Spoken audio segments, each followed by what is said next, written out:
Hi there. Here we have weights of 15 students of a class organized in the form of a discontinuous frequency distribution table. This class has two new students, Sonia and Rahul. They weigh 35.5 kilograms and 40.5 kilograms respectively. We need to include their weights in this table now. The question is, in which rows? We can see that 35.5 and 40.5 don't fall in any of the class intervals. That's because there are gaps in consecutive intervals. Look at the first two class intervals, for example. Any number between 35 and 36 wouldn't belong to either of these classes.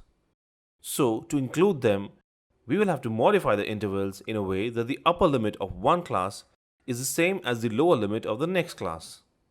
In other words, we need to convert the discontinuous frequency distribution table to a continuous one.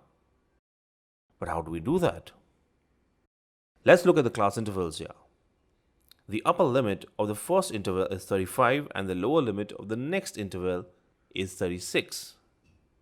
First of all, we take the difference, which is 1. It doesn't matter which interval we choose, the difference will remain the same.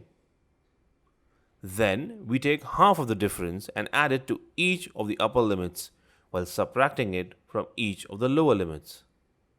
Here, half of the difference is 0.5. On doing so, we get these class intervals. And this is how we convert a discontinuous frequency distribution table to a continuous frequency distribution.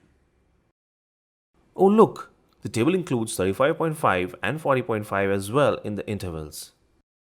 Now we can include the weights of Sonia and Rahul. Remember that when the number coincides with the limits of two class intervals, we choose the interval in which the number is the lower class limit. That way, 35.5 goes in the second row and 40.5 goes in the third row. Now that we have included the weights of Rahul and Sonia, the table represents the entire class. This makes the new students happy as they feel included. While the class gets to know more about these two students, it's time for you to help more such classes in converting their frequency distribution tables.